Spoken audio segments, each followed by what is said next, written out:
Okay. Hey, what is going on, everybody? Thank you so much for tuning into another episode here on my channel. And my name is Adrena Monet, for starters, and we're going to be having another conversation about my journey and my encounter with a female narcissist.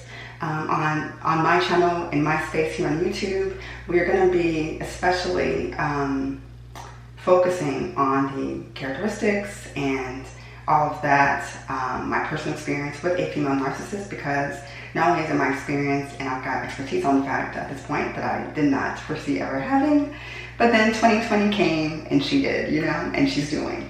But female narcissists are very much underestimated, and so, the fact that they're underestimated in statistics about studies on narcissism and narcissistic abuse and all of that allows them to operate in a more stealth mode and to, do what they do under a lens. So, under a lens, so to speak, or whatever, like real kind of low key, but not really low key if you've ever been a victim or a target of theirs.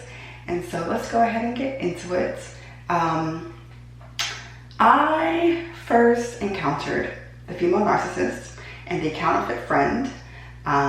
Didn't know she was counterfeit, obviously, initially, because guess what? A counterfeit doesn't appear to be a counterfeit. That's why they do, to do what they do, right? So I first encountered her here on YouTube, in a different YouTube community that I won't name. And I met her on a person's channel who they themselves are a counterfeit and a scammer and stuff like that. And so, just like, many of us on the channel, here in my space on YouTube, we talk on like Joy and Tanya's live streams that they do here on YouTube. I met her on live streams on that person's YouTube channel. And so she seemed cool, whatever, funny, knowledgeable, whatever. So the times I was able to catch this person's live streams, she would typically be present because she don't do nothing no way. So she has nothing but time to be online doing stuff, right? And so I would catch her in the live streams or whatever, and we would talk back and forth and that type of thing. This is starting in about October, for sure November. I definitely knew her by November of 2019. So I've known her almost a year. And so, that was that. We'd be cool and, whatever, friendly to each other online whenever I would catch her in the live streams. I would even go on screen and talk about certain topics or whatever on that person's channel and, all of that, because when you're not a coward and when you're not devious and stuff like that, you can show your face on the internet because you're not a coward, right? But the narcissist, especially the female narcissist, doesn't show her face anywhere on the internet. She'll do other tricky, sinister things, but she'll never show her face. And so that's I could probably do another whatever on that. But yeah, so she's always known what I look like and stuff like that. And so, so fast forward from October, November of 2019 to December, late December, actually New Year's Eve to be precise, I started my YouTube channel, December 31st, 2019. I did my first live stream on my channel, I don't know, some days later. And so when I would go live, she and even the guy that I fell in love with and all that, so the guy I fell in love with, she knew him from the internet as well, whatever, and also from that YouTuber's channel that I was telling you about that we initially met on. I met her and I met the guy that I ended up liking. He liked me initially, I had no idea. I found out later. The guy and her would connect not only with me on that YouTuber's channel, but they would connect elsewhere and socialize elsewhere on the internet, right? Outside of YouTube. So I started doing live streams on my channel in January of this year for sure. And on one live stream, the two of them came and now those that are her flying monkeys, they also showed up. We know, if those of y'all that know what this is, you guys know what flying monkeys are. They weren't flying monkeys for me then, but they ended up becoming her flying monkeys, as time went down the line. So the guy that I liked and all that, vice versa, he invited me to an online platform, a social platform called Discord. Discord is like a by invitation only, and they have all kinds of categories for like different movie junkies and just general socializing and stuff like that. You can make it very category specific or whatever, based on whatever kind of things, you know, conversations and passions and stuff like that you and your community are gonna have. And so the guy, he liked me and vice versa. It's in his name. But you know, well, we know that narcissists, females and males alike, they like status, they like status, they like influence and crap like that. And so Discord is like literally a female narcissist dream playground. And I'll do a video on that most likely later on down the line. But Discord is, I mean, the platform is called Discord. But hey, you couldn't see it coming, okay? I couldn't see it coming, obviously. So on one of my live streams back in January, the guy invited me to Discord because he wanted to get to know me better. I know that's what that was about. On that YouTuber's channel that we initially connected on, they saw me get betrayed and stabbed in the back by that person because she's fake and a scammer and stuff like that. And the guy is, well, when he's not under a spell, because female narcissists also practice witchcraft and stuff like that and dark magic. I've had that confirmed to me in the past few months along this whole journey of my recovery and yeah, just thriving, honestly, recovery and thriving. But I've found that out, and it's been confirmed that she does practice dark magic, and so her stronghold on him is that much stronger as a result. More on that later. So he invited me to the space. I thought it was a safe space because he invited me to it, and from what I had gotten to know about him between like October, November, and February, because I ended up joining his Discord community in February of this year. I was invited in January, I joined in February. I just knew it was a safe place, you know? Okay, so fast forward to February 7th, I accepted the invitation, like the link that was emailed to me from one of their people, and joined and all of that. I had known about 5 of the people in that space because, again, I knew them from YouTube. So they saw me, they're like, oh, Adrina's here, da da da da, and there was this excitement that I was there and all of that or whatever. And so, you know, like when I first got to the space, I was like, oh, we're so-and-so. They're like, oh, because people, you know how people have different usernames and stuff like that. So, you know, I would typically go by my name, Adrina Monet, even in that space, just because I did. But they all have aliases in that space, which is fine. So I couldn't find, I was like, where's so-and-so? They're like, oh, she's here. She's affectionately known as the Raging Bajan. And as we know, raging is what? A quality, right, of the rages that narcissists find themselves, you know, acting out, right? So her name is the Raging Bajan in that space. Even her YouTube channel is called the Raging Bajan, right? Her YouTube channel is even called the Raging Bajan. But again, when you don't know that you're dealing with a narcissist, you don't know, right? So it's just so sick. But yeah, so they were like, oh, she's affectionately known as the Raging Bajan. I was like, oh, okay, hey, you know, I tagged her at the Raging Bajan in there and all of that, and she spoke or whatever. This is starting February 7th. So like about a week in, she and I were probably DMing each other or whatever because, you know, she guarded my trust and stuff like that, and we're connecting further. So she guarded my trust even more because one, her name is the name of one of my nieces. And so that was like a connecting point or whatever. And then the two of us have, you know, well, I know I have, let me not say the two of us. I have, you know, a not so whatever family background and, you know, stuff like that or whatever. And then she claims, because as we know, to get a trauma bond going, whether with a platonic connection or a romantic one, quote unquote romantic one, they will trauma bond the heck out of you. And so we connected on, you know, dysfunctional family, whatever type stuff. But so she says. And of course, yeah. And so, yeah, we just have conversations about stuff or whatever. And of course, we know to never tell the narcissist, especially not a female narcissist, don't even darn near give her your name. And so, yeah, this all happened in February and moving forward or whatever. And so that pretty much, you know, kind of sums that up or whatever. I was in the Discord space from February until June when I was discarded. She had me discarded through my guy. She had me discarded through him. And over time, I mean, I'm about to go into an article to kind of show the qualities of what I experienced with her and like the textbook qualities of a female narcissist. So female narcissists, you know, they have their sadistic sense of pleasure at someone else's pain. You especially experience that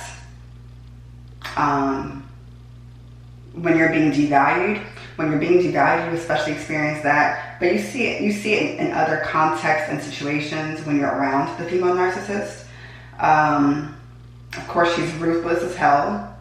She's ruthless as hell, and she enjoys sabotaging friendships and relationships. She doesn't care who it is. It's personal entertainment for her, it's an achievement for her, and that's just how that goes. So they, again, female narcissists have their sadistic sense of pleasure at others' pain. They have an insatiable sense of competition due to their pathological envy and the need for them to be the center of attention. So when I first got to the space, especially, my guy was in there and he invited me to the space so he could get to know me better. So that was evident because he would flirt with me and vice versa. And like before him and our connection this year, etc. Well, our greater connection this year, because again, I knew him from last year, towards the end of last year. I hadn't liked anybody in like years, like not even years, because I've only had a couple boyfriends. I'm cool with that being the case. I hate my time being wasted, and even he knows this. I hate my time being wasted, and I'm cool being single. Like, it's nothing for me, you know. I'm content with it, and I go about my life as such, right? And so the flirting was crazy, me and him, and that type of thing. So when the female narcissist and I would have like private conversations, especially, she would make comments like, because when I found out and I was catching on that he liked me, I was like, wait, does someone still like me? She was like, yeah, you can't tell type thing or whatever. And like, she's like, oh my gosh, I can't believe you can't tell. It's so obvious, whatever. And she would make comments like, oh, his voice gets lower and sexier when he talks to you. Because like I told you, whenever they would catch me online on that YouTuber's channel that we initially connected on, the three of us, I would go live. I would go on StreamYard, which you guys know I use. I would go live on that person's StreamYard conversations. And so, you know, he would come online. He would come on those streams as well to be a part of the conversation because I was there. So, you know, he'd be kind of keeping tabs. He had been keeping tabs on me, like I said, very closely between YouTube and then upon him inviting me to Discord. So she's like, yeah, his voice gets sexier when he talks to you, and just different comments. There was even one day when it comes to the three of us having whatever sort of family backgrounds that we have, and her alleged family background, because of course there's lies told there, let's just be honest. But of course she has to hook and line, you know, for a trauma bond with whoever, she has to hook, line, and sink you somehow. And so it'll be through, you know, a less than stellar family background and stuff like that. And so one day the three of us were talking in Discord, and I remember her making a comment. Well, she's making comments about, at this point she had some so-called boyfriend, and she made a comment about how she rages on him. Basically, she loses her cool on him, and he tries to calm her down and stuff like that. And of course, his ass probably didn't know that she's a fucking narcissist. So, you know, he just took the rage episodes as they came, and she would make the comment that I wish I could be more like Adrena and be, you know, real chill or whatever, stuff like that, have a handle of my emotions and stuff. But she made that comment, that very precise comment of I wish I could be more like Adrena. And of course, he's my witness. I'm sure that conversation is still in one of those conversation threads or whatever. And so she would make comments like that, I wish I could be more like Adrena. Yeah, just stuff like that. So that's a little side story there. So they're very competitive. So another way that she would be competitive is, I didn't realize until like about April or May, so a couple months into being in the space of Discord with them, I didn't realize that she saw me as competition. So like, it's a very, she's very much a covert, malignant, and cerebral narcissist, okay? She's covert, malignant, and cerebral. My guy, he's very much an intellectual, he's an entrepreneur, etc. So like, you know, he just likes very intellectually stimulating conversations. He has a great sense of humor, so on and so forth. And of course she knew that because she's known him a little bit longer than I have. But the story would go that the two of them are like brother and sister. So, you know, he's affectionate towards me. I'm like the apple of his eye and all of that. So you would never think that anything would ever happen between them, right? Not with a female narc, you missed. And so she would always find herself like trying to one-up me on like voice conversations that we would have and live streams that we would have, just knowledge. And I'll go into why she would do that. But yeah, so she would try to one-up me, like, you know, with knowledge and stuff like that, life experiences and stuff like that. And like, I would, you know, I'd let her have it, like, okay, you know, that's fine, whatever. You've had that life experience, I've got this life experience, it's whatever. So like, I would never compete back. Like, I don't compete, like, that's not my style. But she envied me the whole time, so that's just what that was. And so, what was I gonna say? I was obviously a threat to her, so that was that. And I found out in other ways. And yeah, that was pretty much that. So, sorry, I'm looking at some notes here. So yeah, this article that gives like different, and I'll link the article. I think I linked it before in one of my prior videos, but I'll link it again in this video. This article talks about female narcissists and how like the malignant female narcissist starry-eyed adoration of her target is soon revealed to bear an undercurrent of contempt, envy, and rage. So when it comes to like the idealization phase of what I pretty much kind of shared with you guys a moment ago, she would also find herself like creating triangles of like false information about me and stuff like that, because she would go and like badmouth me to my guy, and just she would create division. She would bit by bit create division publicly and privately regarding me, and yeah, that's pretty much that. This article says like, you know, you're dealing with a female narcissist. I'm trying to think. She was overly friendly, which I didn't catch on to that or whatever. But she was overly friendly. You know, I was admired by her initially and kind of shown off in the beginning of the friendship. Just like romantically, your narcissist situation will show you off and this, that, and the other. In friendship, they do that to you as well. So, you know, told her intimate secrets and stuff like that. But eventually you will find yourself being excluded from like group conversations and group interactions. Like if you're in a common friend group, they will find a way to strategically and very cunningly exclude you. And that happened to me. Yeah, but they'll exclude you from group conversations, social events and invites. You know, of course, different things you confide in them about will start being different things that you confide in her about. She'll make public in different ways at different moments. She would talk down to me, gaslighting, just stuff like that. Like, yeah, all of it. What else? Yeah, that pretty much sums that up. So yeah, that's essentially my experience there. Of course, especially with the female narcissist. She has a blatant disregard for boundaries, right? Including the fact that she will move in on another female's relationship with someone. She'll move in on the relationship very strategically, right? Very slowly. Well, maybe it just depends on the person, but very strategically for sure. She'll move in on your relationship with somebody.